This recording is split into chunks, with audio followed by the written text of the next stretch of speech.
Hello, I'm Matt Hall, and my title today is Assessing DHH Children's Cumulative Language Input, Why and How. But more specifically, today I'd like to introduce a new concept called a language access profile. And so I'll explain what that means and how to measure it. Let's go ahead and start with a simple hypothetical case study. Let's suppose we have a young girl here named Dawn, and she is 3 years old with severe hearing levels bilaterally and also bilateral cochlear implants. Suppose that her parents grew up speaking English only, but they've recently begun to learn to sign. They wanted to help their daughter acquire language. Now, suppose you are an SLP, a speech-language pathologist, or maybe an ASL specialist, and you have evaluated Dawn and her language skills, and you have learned that her skills are delayed. In English, she has a language age of about 18 months, and in sign, her language age is about 12 months. And so now the question for you is, how are you going to use that information? How are you going to interpret it? Does Dawn have a language disorder? Is it just a language delay? How do you counsel the family about how to promote their daughter's language acquisition?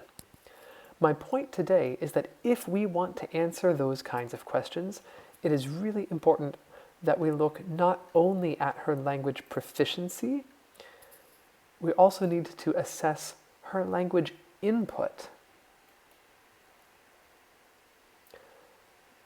Now, as we all know, language acquisition requires language input. If there is no input, then language acquisition is impossible. But that means that we need to find a way to actually describe the input. And that's going to involve at least 4 characteristics: its type, its timing, its quality, and its quantity. And so let me explain a little bit more about each of those. Talking about the type of input, it means, what kind of input does she have? Is it English? Is it ASL? Is it sign-supported speech? Is it cued speech? Is it Spanish? Right? We need to know what kind of input it is, and that's important. In terms of timing, again, as we all know, that there is a really important time window from birth to age 3 that is critical for language acquisition. And so that means we need to know what's going on in that period from birth to age 3. It doesn't hurt to know what's going on after that period too, but it's particularly important for young children to know what's going on during infancy and toddlerhood. We have to know that. In terms of quality, there are 3 different types of quality we might talk about. Research to date tends to focus on the second and third here: linguistic quality and interactional quality. So linguistic quality means, if the parents are proficient users of a language, if they use complex syntax, if they have a variety of different kinds of words, if they are fluent speakers. Interactional quality refers to the parent's ability to know how to engage with the child, to get their attention, maintain eye contact, model good turn-taking, and make communication and interaction fun and enjoyable. That's what we mean by interactional quality. And a lot of research has been focusing on those too, because in hearing children, we take perceptual quality for granted. We just assume that hearing children have perceptual access to the input. But for deaf and hard of hearing children, perceptual quality is foundational for the development of the other 2, particularly for linguistic quality. And so it's going to be important to consider perceptual quality in deaf and hard of hearing children's input. In terms of quantity, again, there's 2 ways to talk about quantity. The first is what we may call absolute quantity. I'll sign it this way. And that's just as simple as counting how many words a child hears or how many signs a child sees. You just add them all up. And you may be familiar with the concept of the 30 million word gap. Some families do tend to talk more than other families, and that's illustrated in the figure here. So the larger circle means a family is talking more, the smaller circle, a family is talking less. And so then by the time the child arrives at school, if they are from the less talkative family, they may have heard less words than from the more talkative family. This is a familiar example of absolute quantity, but there's another way to talk about quantity as well, which is relative quantity. And a good example of relative quantity is bilingualism.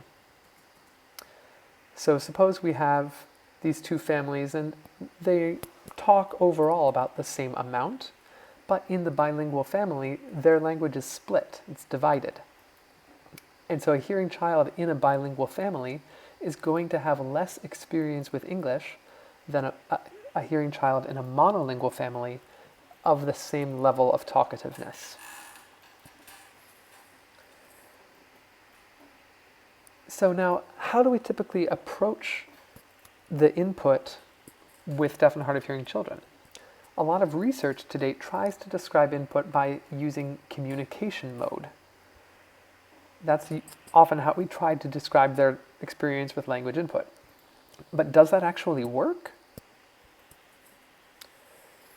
So my colleague, Sheila Dills, she and I have reviewed the way that the literature talks about communication mode, and we have found quite a number of problems. Right now I'm just going to focus on 4 of them. Communication mode typically doesn't give us the right kind of information about the type of input. For example, most of the existing research so far tends to combine different kinds of input that really ought to be treated separately, but instead this research typically conflates them all and puts them all in the same category. For example, here we see that ASL and sign-supported speech or simultaneous communication, as well as manually coded English, like C signing, those are 3 really different kinds of communication, but communication mode tends to collapse them all together and call them the same thing.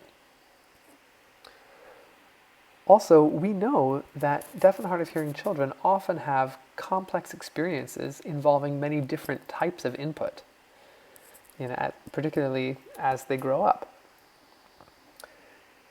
And I'm sure you've all seen children with such complex backgrounds, and communication mode just doesn't handle that sort of complexity. It uses these overly simplistic labels.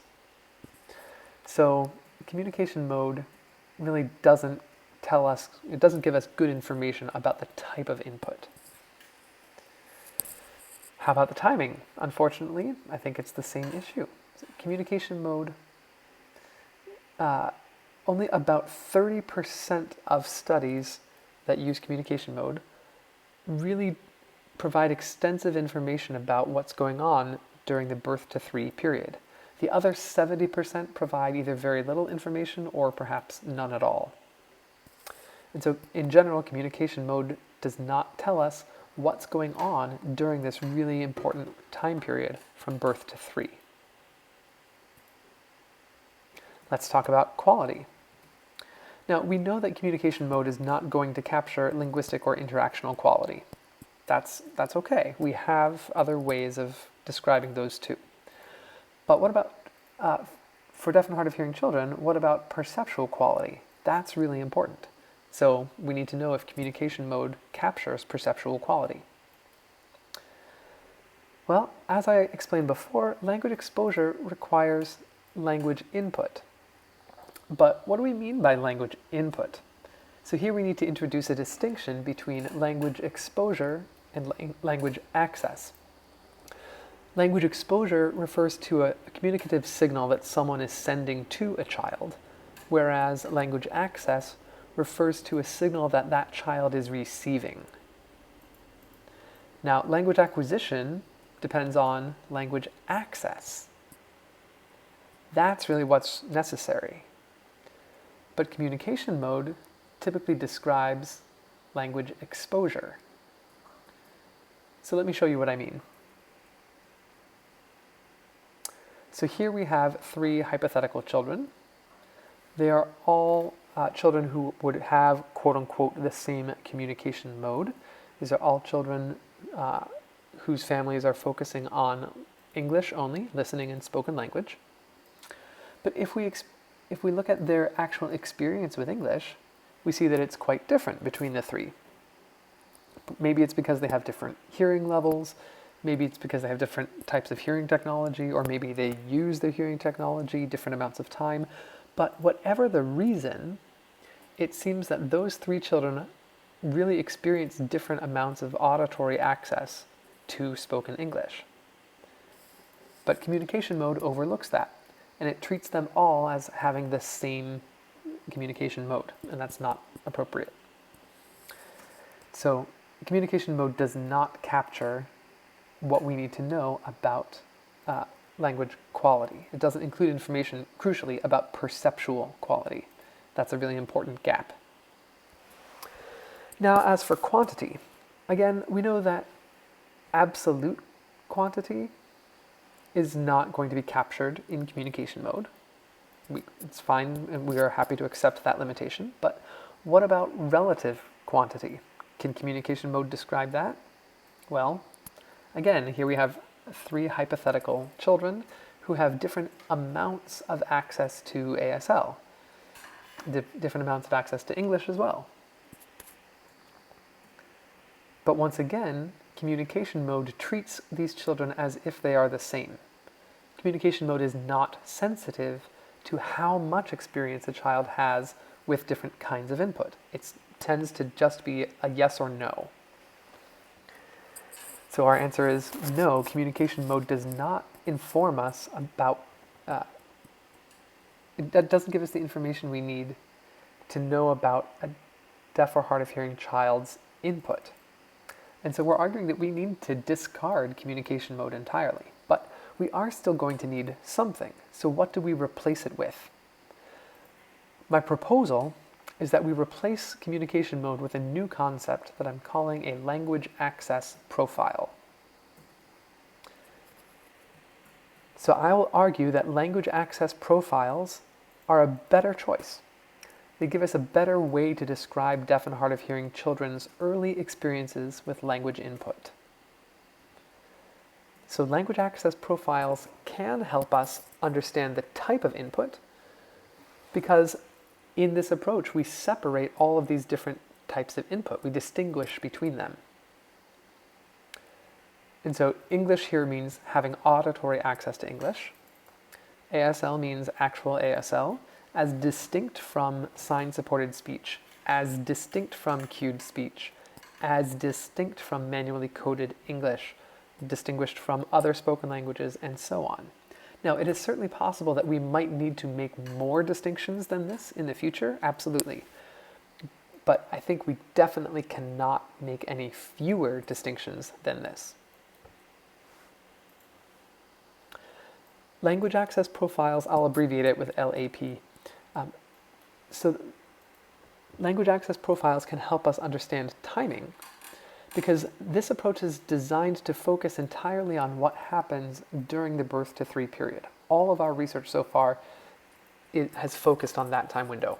Now, you certainly could focus on what's going on past age 3, but because we know that these first 3 years are so important, all of our work so far has focused on describing what's going on in that early time period.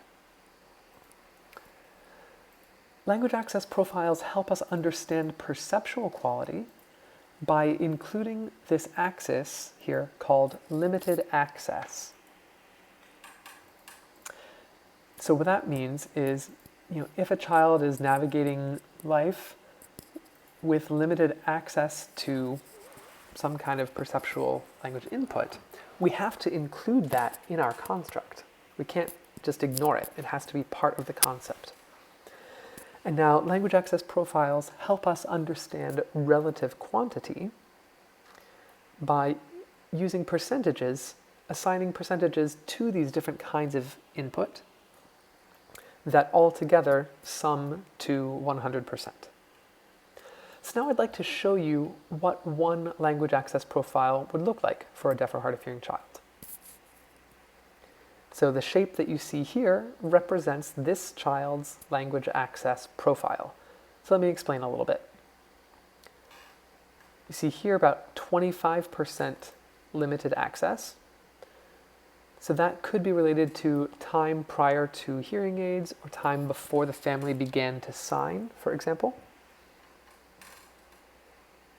Here we see about 40% auditory access to English. This child has about 10% access to ASL and about 25% sign-supported speech.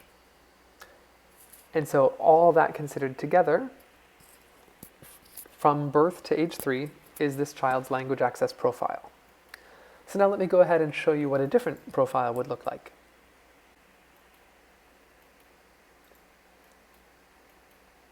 So this profile looks really, really different. So suppose this child has had about 65% limited access. Maybe this means the child has been late identified, or maybe they didn't receive hearing aids or cochlear implants early, or maybe their family didn't start signing until late. This child does have some auditory access to English, but only about 20%. And they have about 25% of their experience has been manually coded English, like C signing. So now, do you remember Dawn? So remember, she is age 3 with a language age of 18 months in English and a language age of 12 months in sign. Now suppose this profile actually belongs to Dawn. How would you use that information? Well, I think this helps us know that we definitely cannot diagnose a language disorder.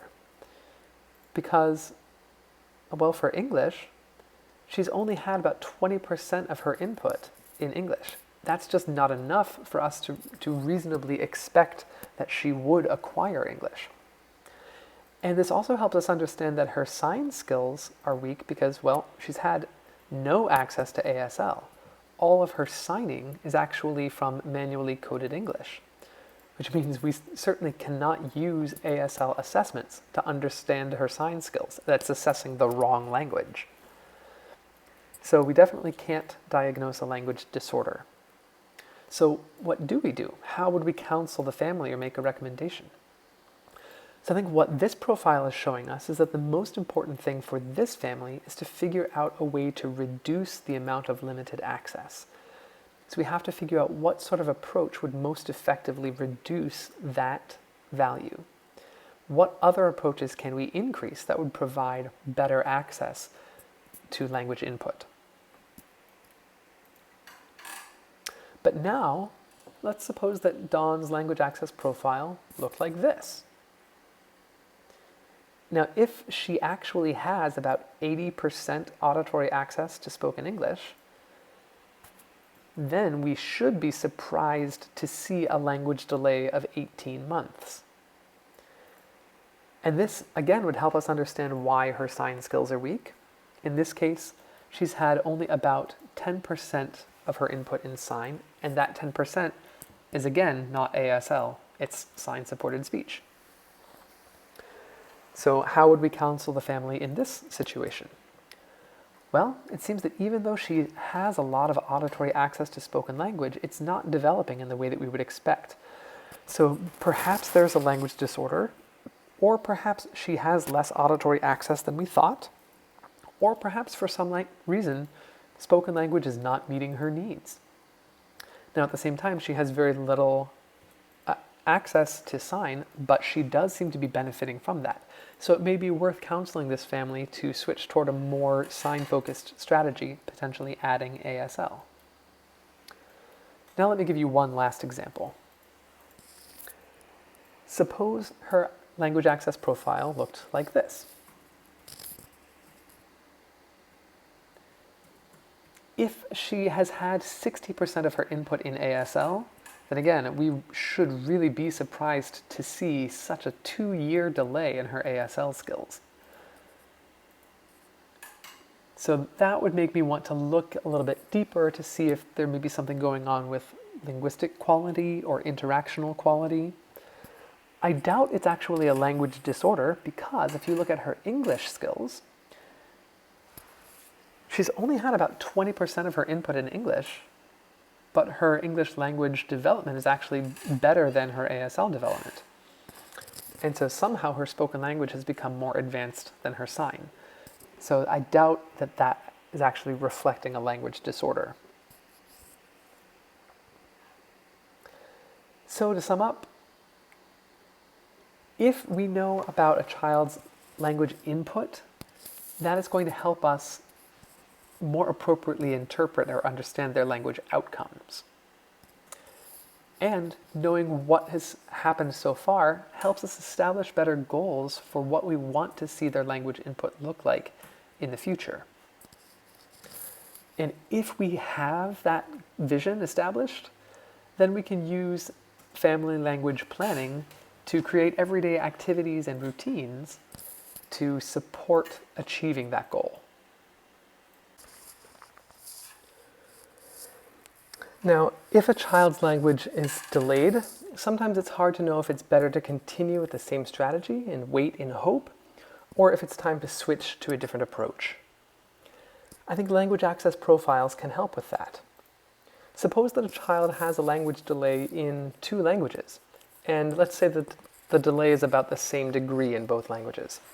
You can look to see what % of her input is in which language, and then go with the smaller one.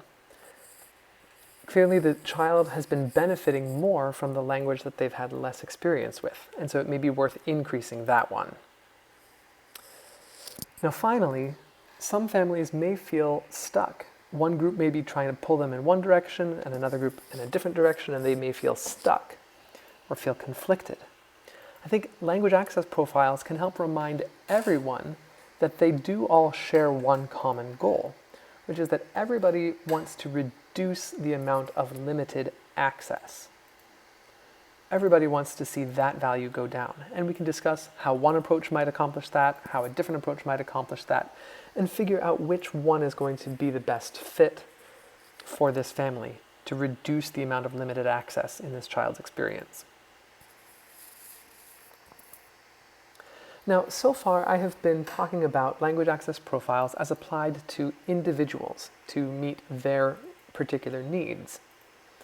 But perhaps you are involved in research, perhaps in public health, or you're just someone who wants to study the whole forest and not just a single tree. So here's what we can do. I know that communication mode is tidy and simple, it's very tempting, but it's wrong. Real data are messy. For example,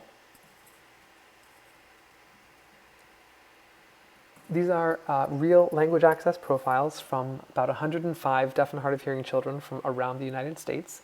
And you'll notice that it looks like a mess, but that's good. That's real. But maybe you're wondering, okay, but how do you analyze this? It seems like it'd be hard to analyze. Turns out it's not that bad. The problem is that traditionally, researchers tend to decide what groups they want to study a priori.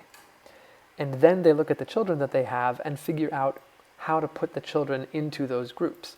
So this is what I'll call a top-down approach. It's very common, but I think it's a mistake. We know that real children don't fit cleanly into these very easily segregated groups. Their experiences are more complex than that.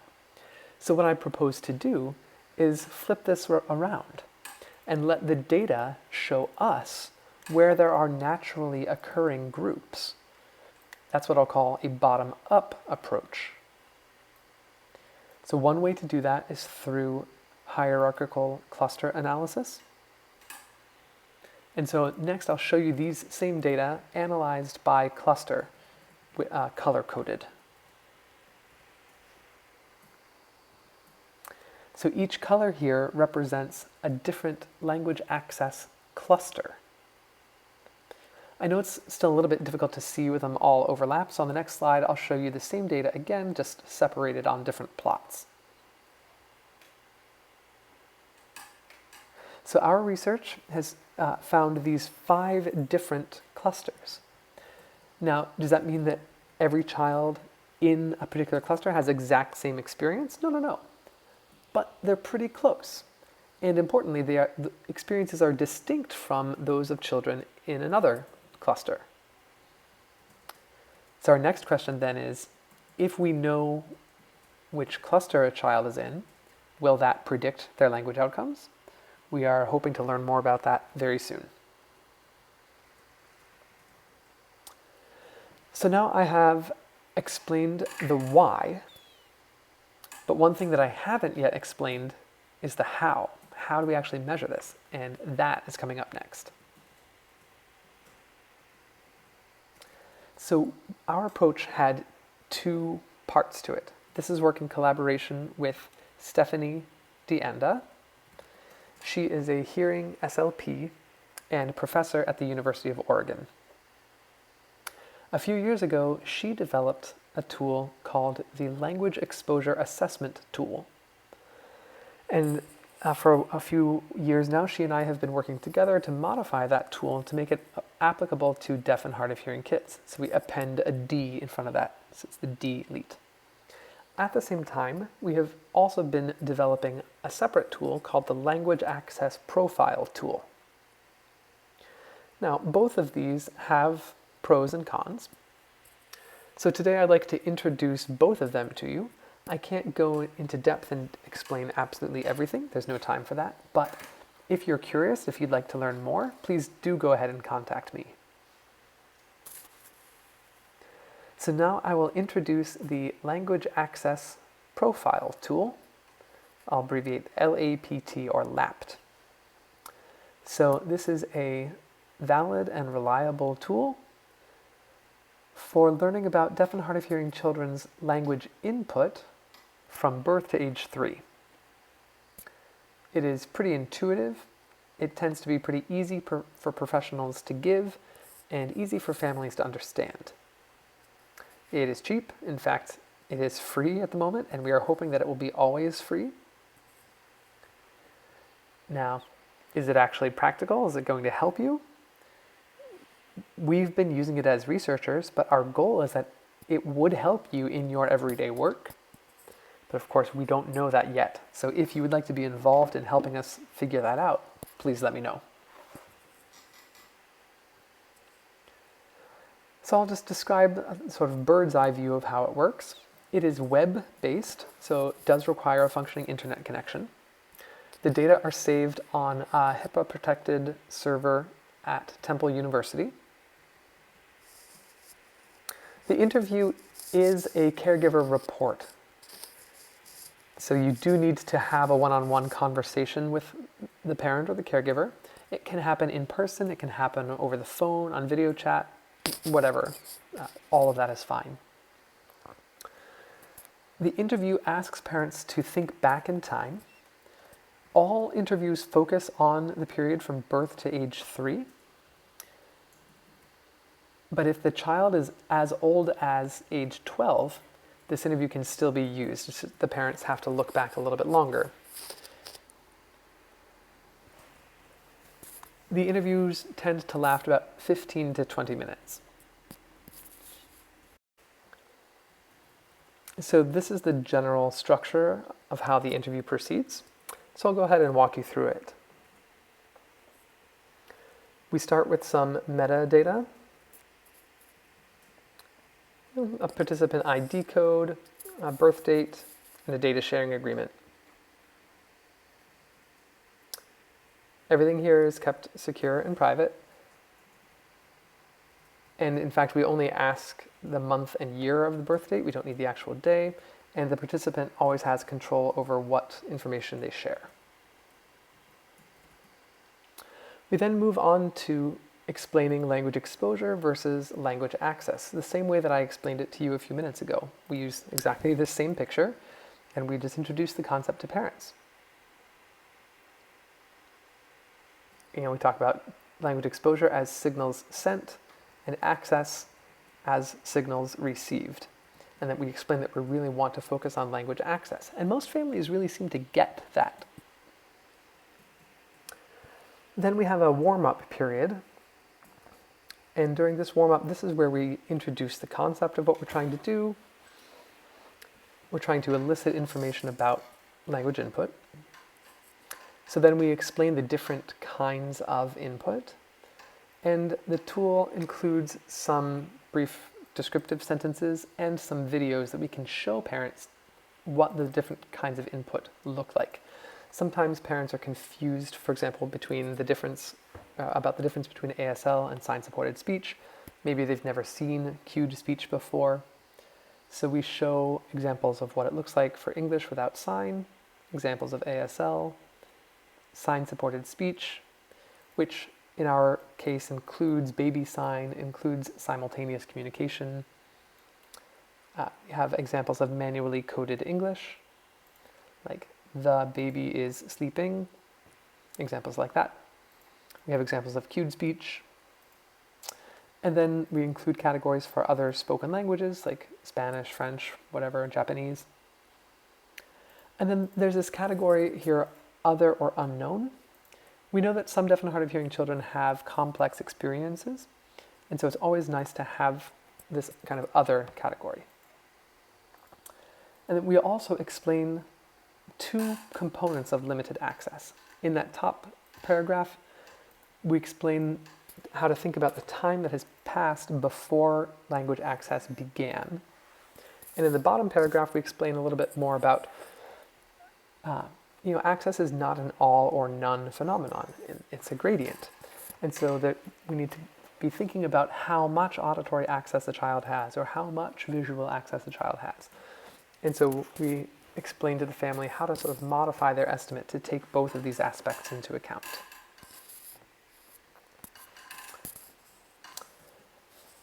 Then after we've identified all of those different input types, we eliminate the ones that have not been part of the child's experience. And then that leaves us with usually a small number of types of input that actually do apply in that child's case during their birth to 3 period. So then we ask the parent, okay, so now think of your child's experience from birth to 3 as being 100%.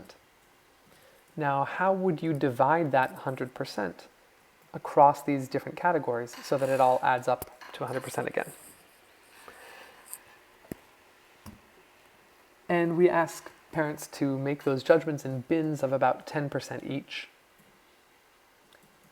That means that there is a floor here. So if a child's experience has been less than about 1 hour per day, usually that does not make the cut. This does help the process proceed more smoothly, but the problem is a challenge is our resolution is a little bit rougher. It's a lower resolution picture because we're not including, if the parents sign every once in a while or they speak Spanish every once in a while, if it's below 10% or below about 1 hour per day, we tends to not be included. So once the warm-up is over, then we get to the actual core of the interview. And so you notice it has 3 steps. Each focuses on 1 year at a time. So we begin by focusing on the period from birth to 1 year, and we do the same thing as the warm-up, but whereas before we focused on the whole birth to 3 period, now it's limited to just thinking about birth to 1 year. We collect that same information, and then we move on from age 1 to 2. We do the same thing, and then we proceed on to age 2 to 3. Again, just the same. And then their actual language access profile is calculated as the average of these 3 year-by-year estimates.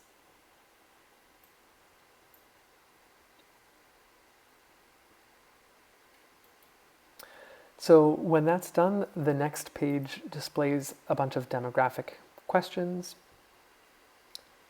They're all optional. They are not required. You can skip anything that you want. You can leave the whole thing blank. It's up to you. They are designed for researchers, and we don't know who these people are. If you are working with them as an SLP, you know who they are. You maybe don't need to ask everything. That said, sometimes these questions can open up some good conversations, so it may be worth it anyway. And then the end of this tool, they see a chart. Now it's a little bit different from the charts that you saw before, where in every chart the different shape represents a different child. In this case, each shape is representing a different year, a different period of time. So we have one shape for 0 to 1, or one color from 0 to 1, a different color, yellow is from 1 to 2, blue is from 2 to 3, and then the overall average is shown in green.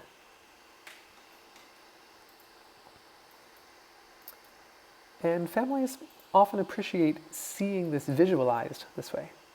This, again, is also a nice opportunity to talk about what your sort of goals for language access are, what you want your child's language access to look like. So that is the language access profile tool in a nutshell. So now I'll introduce the delete. So this is a valid and reliable method of learning about deaf and hard of hearing children's language input from birth to 3. We have a recently accepted paper in the Journal of Speech, Language, and Hearing Research. This instrument provides a rich and detailed history of deaf and hard of hearing children's language and communication history. It is cheap, it is free currently, and the hope is and plan is that it will remain free forever. Now, will it help you in your everyday work? We certainly hope so, but we're interested in involving you to help us figure that out. So how does it work?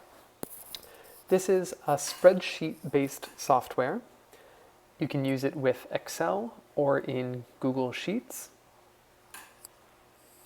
which means you can run it with an internet connection, but an internet connection is not required. Either way works. It is helpful if you are comfortable with spreadsheet software in general. This interview does require a parent report or another caregiver. That requires you having an actual real-time conversation with that person, whether in person or on video phone or on telephone, any of that works. The interview does focus on the period from birth to age 3. Now, if the child is currently older than 3, you can still use it as long as they are no older than 12. We have found that this instrument is best with children who are currently age 3 and younger. And this interview typically lasts about 45 minutes to an hour. Here's the general overview of the structure of the instrument. And so I will now walk you through it step by step. It begins with a little bit of metadata. Very simple. You just enter the participant ID, the current date, a birth date where only the month and the year is required. We don't need the day. Helps protect the participant's privacy. And then the spreadsheet itself calculates the current age in months. So step 1 begins with communication partners. You simply list who are the child's most frequent interlocutors. So here we have mom, dad, older sister, an SLP, and a deaf mentor. This is just for this example. In the next part, we then figure out which different kinds of communication each of these people tends to use. So for example, mom is listed as sometimes using spoken English without signs, sometimes using sign-supported speech, sometimes using ASL, and then we also, as you can see on the far end, we include limited access as a category, and we'll explain why in a little bit. For dad, he tends to use spoken English without sides, and that's pretty much it. The older sister tends to use English without signs, sometimes uses sign-supported speech. The SLP uses English, sign-supported speech, and ASL, and the deaf mentor uses ASL only. Okay? So once we've done that, the next step is to get each of these people's general proficiency level in each of these different types of communication. And you can see these are just rated as either high, moderate, or low.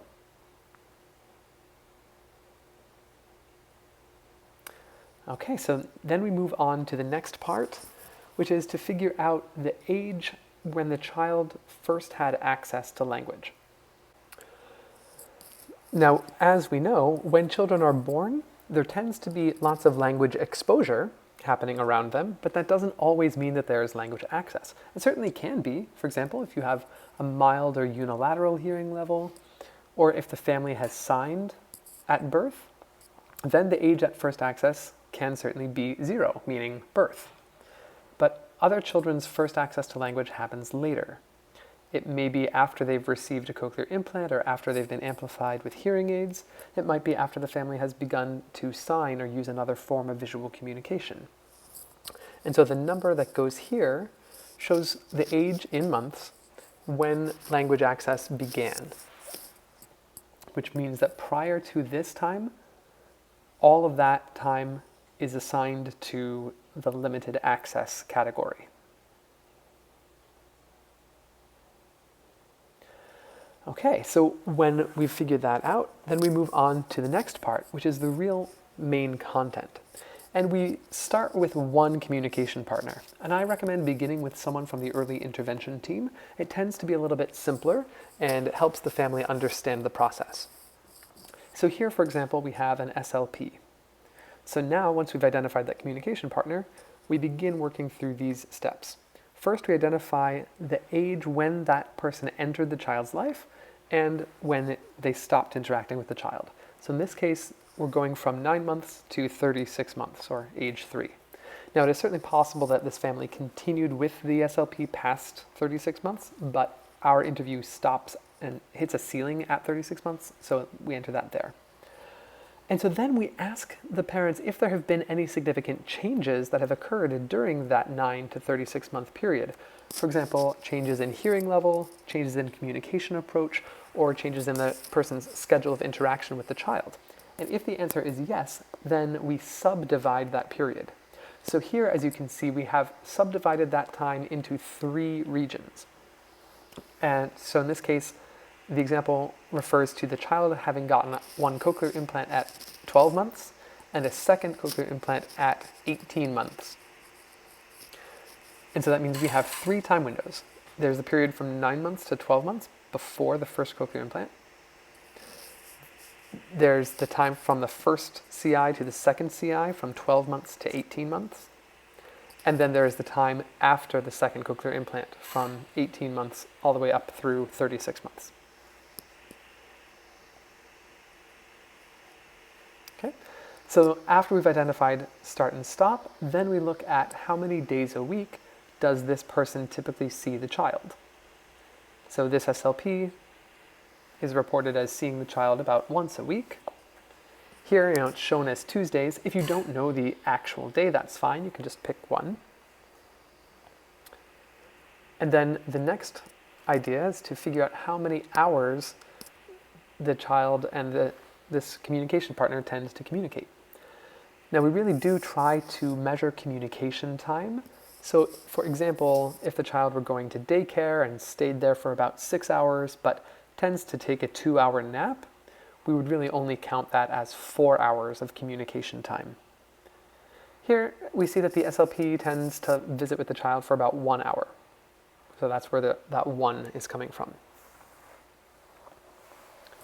So next, we want to know, during that 1 hour, how does the SLP tend to communicate? And so we ask the parent for their gut feeling about how much communication they would want to assign to each of these different types of input. And the parent may say that they tend to speak without signing about 70% of the time. And so here we just use a very simple formula to figure that out. We have 1 hour times 0.7, representing that 70% of the time. And then if the parent thinks that the SLP uses sign-supported speech maybe about 20% of the time, then we have that 1 hour times 0.2. So then that 70 plus 20 is 90, leaving 10% for ASL. So now we have one more part. Notice that those numbers that we have here reflect language exposure, but we really want to know about language access. Now, remember that we are focusing in this time period from 9 months to 12 months. So in this case, it was before the child received their first cochlear implant. So at this time, the child has hearing aids and can hear some spoken language, but not a lot. So we would ask the parent to estimate the extent of their child's auditory access. And we can frame that as a percentage, or we can frame it as a scale from 0 to 10, where 0 means they don't hear anything at all, and 10 means they hear everything perfectly. So if the parent estimates that during this period, from 9 to 12 months, that their child hears 60%, or they rate them as a 6 out of 10, then we add that to our formula. So here again, we have the 1 hour times 70% is English, just like we saw before. And now we've just added this other term, times 0.6, to represent the extent of the child's auditory access as being about 60%. Now, the next question is, what do we do with that other 40% that the child does not hear? It's important to include that. So the way we do that is by adding it to the limited access category. So if you notice, way over on the end there, we have that 1 hour of time times 70% of that time is English without sign. And now we times that by 40% or 0.4 to represent that missing or incompletely accessed input. And so now, if you notice, then those numbers will now add up to 1 full hour. So, having finished that first time period, we then move on to the next time window, which here represents the time between getting the first CI but before getting the second CI. And so if we suppose that the SLP's communication has remained constant, so they're still speaking without signing about 70% of the time, they're using sign-supported speech about 20% of the time, and ASL about 10% of the time, we'll suppose that that has remained constant. What has changed here really is the hearing level. So when the child received their cochlear implant, maybe their auditory access increased. So that's reflected here. We still have the 1 hour times 70% is English, but now it's multiplied by 0.8, representing 80% auditory access. And over here in limited access, we see a corresponding decrease in the extent of their limited access. So again, we have that 1 hour times 70% English, but now it's just times 20% limited access. Now we move on to the third time period in which the child has 2 cochlear implants, and we can imagine that the SLP has communicated in the same ways, but again, the auditory access has increased. Perhaps the parents now feel that their child has 90% access to that spoken language. So we have again 1 hour of time times 70% English times 0.9, and then we see that corresponding value, 1 hour of English times 70% access times 0.1, representing that it's only about 10% of the input that the child is thought to miss. So that completes the first communication partner. We then move on to a second person on the list. Perhaps in this case, it would be the deaf mentor. So then again, we work our way through these 5 steps, beginning with the start and stop times. So perhaps the deaf mentor was in their lives from 14 to 25 months, and maybe they saw them once a week for an hour and a half. And since the deaf mentor uses ASL 100% of the time, that's easy. We don't need to calculate anything about that. And if the child has no vision challenges, then we can also assume that they have full access to that ASL. And so we proceed that way. We repeat these steps all the way through, working to the very end of our list. I tend to save the primary caregiver for last. They tend to have the most complex experience, and it's usually helpful to have all of that preceding context set up before we dive into the family. So then when that is all said and done, the spreadsheet itself will automatically calculate the percentages.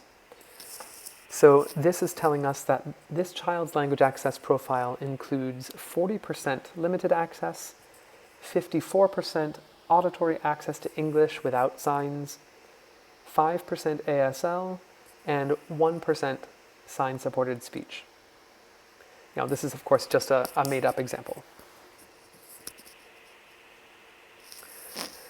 So that is the D-elite in a nutshell.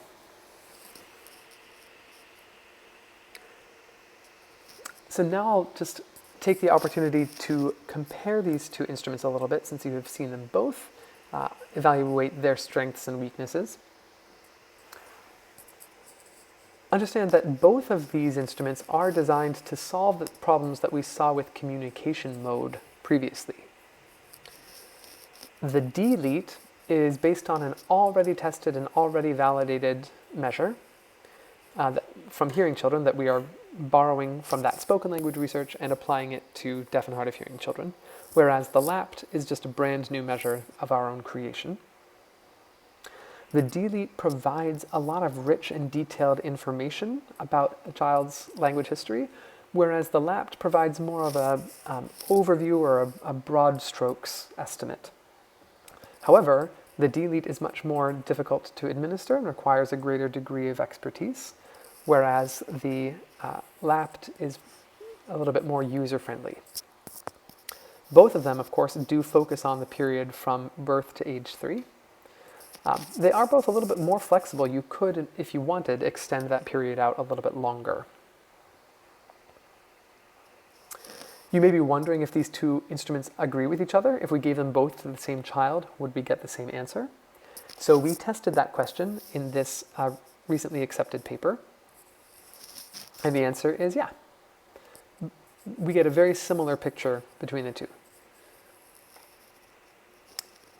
It does depend on how many clusters you divide children into. The more clusters you divide, then the lower the agreement value.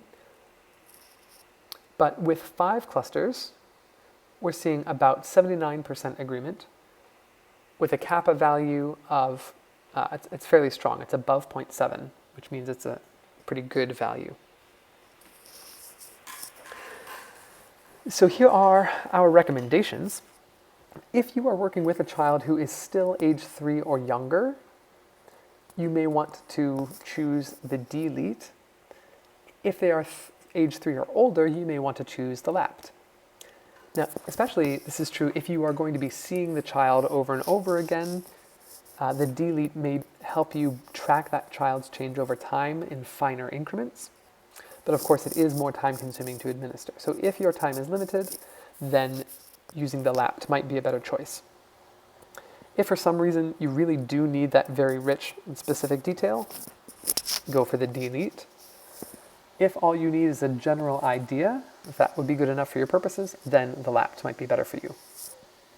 And if you are somebody who feels fairly confident using spreadsheets, you know how the formulas work and all that, again, the D-elite may be a good pick. If that gives you pause and you want something that's a little bit more simple and intuitive, then you can go with the LAPT. So I've now explained both the why and the how. So thank you very much for your attention. I look forward to your questions. Please, if you do want to know more related to any of this content, anything I've presented so far, then please do go ahead and get in touch. My email address is right here. Thank you.